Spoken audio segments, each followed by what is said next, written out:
샬롬, 이동춘 목사입니다. 오늘도 여러분의 삶이 주님의 평안으로 가득하시길 기원하며 하나님의 말씀을 나누겠습니다. 오늘 주시는 말씀은 요한복음 9장 13절에서부터 41절 말씀입니다. 이 말씀 중에 39절에서부터 41절을 읽겠습니다. 예수께서 이르시되 내가 심판하러 이 세상에 왔으니 보지 못하는 자들은 보게 하고 보는 자들은 맹인이 되게 하려 함이라 하시니 바리새인 중에 예수와 함께 있던 자들이 이 말씀을 듣고 이르되 우리도 맹인인가? 예수께서 이르시되 너희가 맹인이 되었더라면 죄가 없었으려니와 본다고 하니 너희 죄가 그대로 있느니라. 아멘. 요한복음 9장 13절로부터 41절 말씀을 본문으로 억지춘향이라는 제목의 말씀을 요한복음 36번째 시간의 말씀으로 나누도록 하겠습니다. 우리의 고전 춘향가에 변사또가 나옵니다. 변사또는 춘향이가 마음에 들어 자기 여자로 만들고 싶어 합니다. 그러나 춘향에게는 다른 남자가 마음속에 들어와 있기에 변사또를 받아들일 수 없었습니다. 그러자 변사또는 자기 말을 안 듣는 춘향을 억지로 수청들게 하려고 핍박을 합니다. 그렇지만 결국 어사의 출두로 변사또는 형벌을 받게 되지요. 이때 나온 말 하나가 억지춘향입니다. 그 뒤로 억지로 어떤 일을 이루게 하거나 어떤 일이 억지로 겨우 이루어지는 경우를 비유할 때 이 말이 사용되곤 하지요. 오늘 본문에 보면 억지춘향이라는 말이 딱 들어맞습니다. 바리새인들의 억지가 본문 곳곳에서 눈에 띕니다. 나면서부터 앞을 보지 못하던 사람이 눈을 떴으니 장안의 화제가 된 것은 당연했습니다. 당시 교리에 의하면 앞을 보지 못하는 것은 죄로 인한 것이었습니다. 그러니 앞을 보지 못하는 것은 난치가 아니라 불치의 병이었습니다. 아무리 수고해도 눈을 뜰 수 없는 병이었습니다. 그런데 눈을 떴습니다. 그러니 장안의 화제가 된 것은 당연했습니다. 그런데 이 일은 축하받지를 못했습니다. 오히려 트집거리가 되었습니다. 왜 그랬을까요? 교리 위반이기 때문에 그랬을까요? 교리에 의하면 앞을 보지 못하는 것은 죄로 인한 것이라고 했는데 눈을 떴으니 교리 위반이 된 것 아니겠습니까? 그래서 트집 잡힌 것 아닐까요? 충분히 합리적인 의심이지만 이것은 아닙니다. 그러면 무엇이었을까요? 13절과 14절을 보면 답이 나옵니다. 그들이 전에 맹인이었던 사람을 데리고 바리새인들에게 갔더라. 예수께서 진흙을 이겨 눈을 뜨게 하신 날은 안식일이라. 사람들은 앞을 보지 못하다가 예수님을 만나서 앞을 보게 된 사람을 바리새인들에게 데리고 갔습니다. 왜 데리고 간 것일까요? 트집거리를 만들려고 간 것입니다. 14절을 보셨죠? 안식일 이야기가 나오지 않습니까? 사두개인들도 있고 에세네파 사람들도 있는데 굳이 바리새파 사람들에게 이 사람을 데리고 간 이유는 안식일로 트집을 잡고 잤기 때문입니다. 바리새파 사람들은 강경한 율법주의자들로 특히 안식일 문제는 절대 양보하지 않는 사람들이었거든요. 그들에게 안식일은 그 어떤 노동도 허락되지 않는 신성한 날로 해석되었기 때문입니다. 그래서 사람들은 예수님에 대해 길길이 날뛸 수 있는 제대로 된 건수를 만들 필요가 있었기에 바리새인들을 찾아간 것입니다. 그런데 이들의 기대와는 다른 분위기가 만들어지는 것입니다. 15절에서 17절을 보시죠.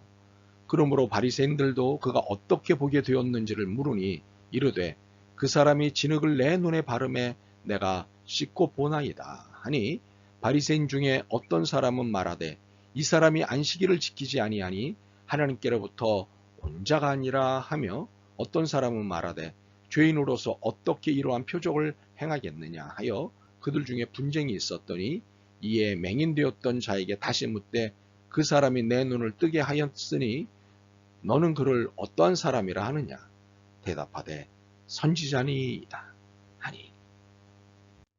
잘 보시죠. 건수로 잡으려던 안식일 이야기는 쑥 들어가지 않았습니까? 대신 예수님이 어떤 사람인지에 대한 논쟁으로 넘어간 것입니다. 이 사람은 누구냐? 이 사람은 어떤 사람이냐?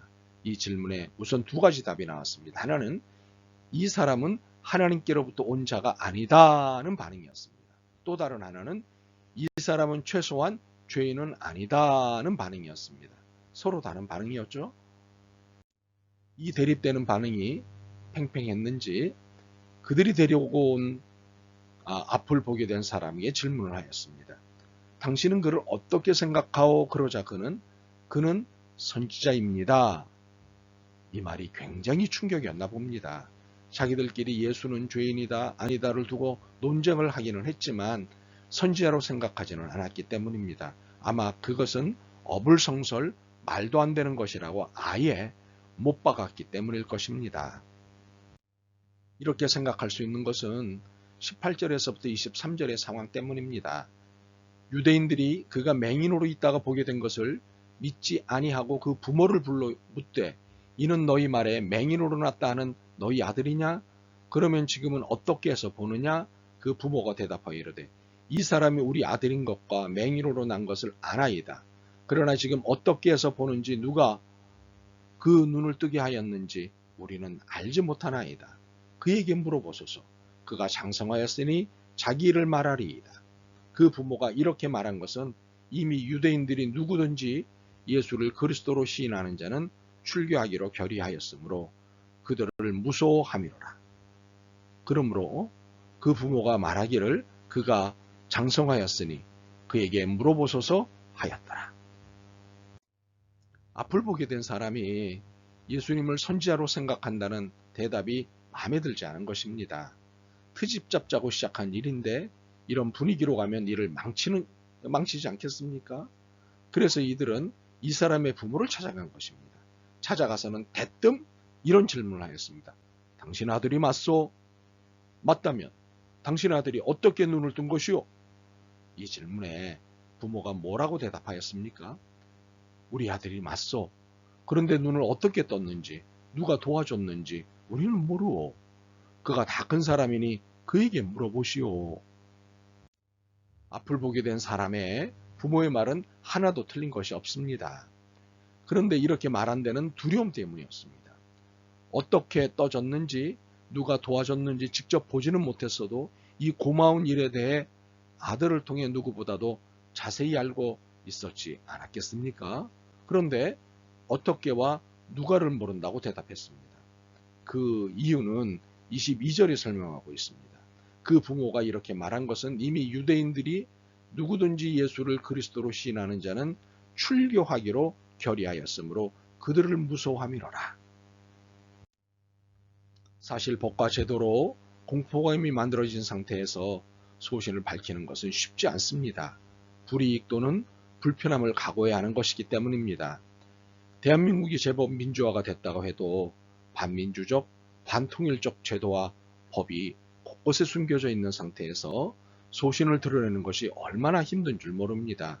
특히 방공법이라고 일컫지만 사실은 일제강점기 때 만든 조선치안법을 모델로 삼은 국가보안법이 여전히 공포감으로 작동하고 있습니다. 또한 기업 우선주의에 입각한 노동법이 노동자 착취 및 탄압법이 되어 공포감으로 작동하고 있습니다. 이러한 공포감이 소신을 어렵게 합니다. 그래서 앞을 보게 된 아들을 두고 마냥 기뻐하지 못한 채 공포감으로 대답해야 했던 부모가 10분 이해됩니다. 그런데 부모와는 달리 아들은 매우 용감했습니다. 24절과 34절에서 보여주는 아들과 바리새인들의 대화에 주목해 보십시오. 이에 그들이 맹인이었던 사람을 두 번째 불러 이르되 너는 하나님께 영광을 돌리라. 우리는 이 사람이 죄인인 줄 아노라. 대답하되 그가 죄인인지 내가 알지 못하나 한 가지 아는 것은 그가 맹인으로 있다가 지금 보는 그것이니이다. 그들이 이르되 이 사람이 내게 무엇을 하였느냐? 어떻게 내 눈을 뜨게 하였느냐? 대답하되 내가 이제 일렀어도 듣지 아니하고 어찌하여 다시 듣고자 하나이까? 당신들도 그의 제자가 되려 하나이까? 그들이 욕하여 이르되 너는 그의 제자이나 우리는 모세의 제자라. 하나님이 모세에게 말씀하신 줄을 우리가 알거니와 이 사람은 어디서 왔는지 알지 못하노라. 그 사람이 대답하여 이르되 이상하다.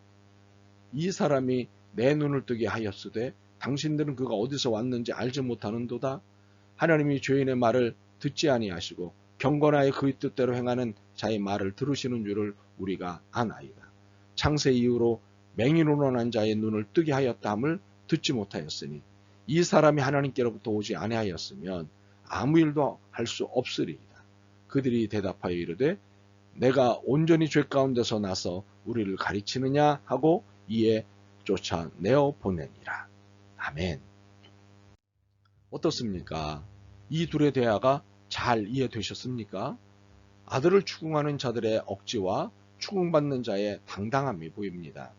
앞을 보게 된 사람을 추궁하는 목적은 단 하나였습니다. 예수님을 책잡자는 것입니다. 그러나 추궁당하는 이 사람은 멋있습니다. 분명한 것은 내가 지금 볼 수 있다는 것입니다. 내가 보니 당신들도 그분의 제자가 되고 싶은가 봅니다.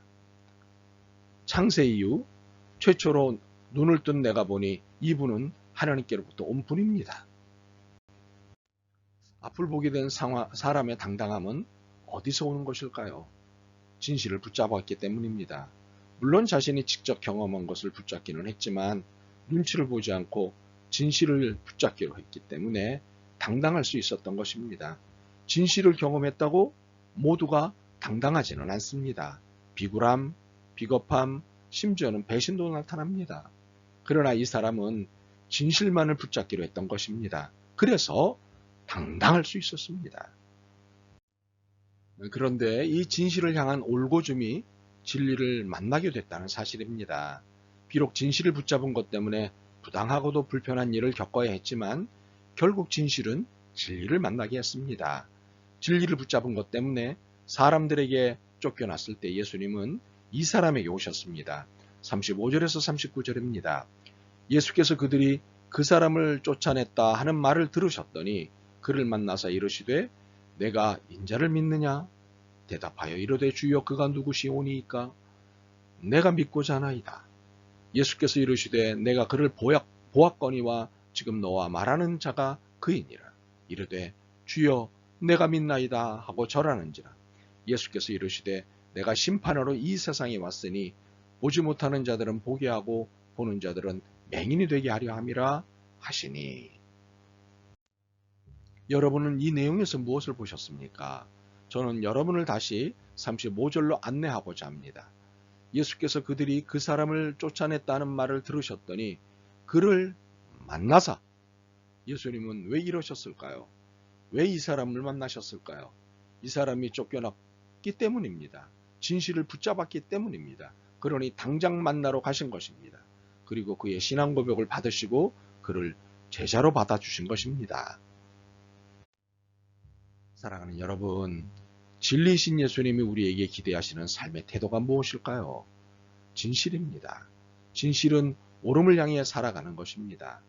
진실은 불의에 대해, 부정에 대해 단호하게 아니요 라고 말하는 것입니다. 그리고 정의의 삶을 꿋꿋하게 살아내는 것이지요. 사실 진실의 삶을 살아간다는 것이 결코 쉽지는 않습니다. 억지 춘향인 사람들이 많기 때문입니다. 진실의 삶, 진리를 향한 삶을 살지 못하도록 방해하는 억지 춘향들이 많기 때문입니다. 40절을 보십시오. 바리새인 중에 예수와 함께 있던 자들이 이 말씀을 듣고 이르되 우리도 맹인인가? 진실이 싫고 진리가 거북한 이들이 많습니다. 그렇기 때문에 방해꾼의 노릇을 합니다. 안타깝게도 억지 춘향이 교회 안에도 많은 것 같습니다. 우리는 41절의 귀를 기울여야 합니다. 예수께서 이르시되 너희가 맹인이 되었더라면 죄가 없으려니와 본다고 하니 너희 죄가 그대로 있느니라. 옳지 않은 세상 것에는 눈을 뜨고 있고 하나님 나라에는 눈을 감고 있다면 이는 신앙이 아닙니다. 신앙은 진실과 진리의 눈을 반짝이는 것이기 때문이지요.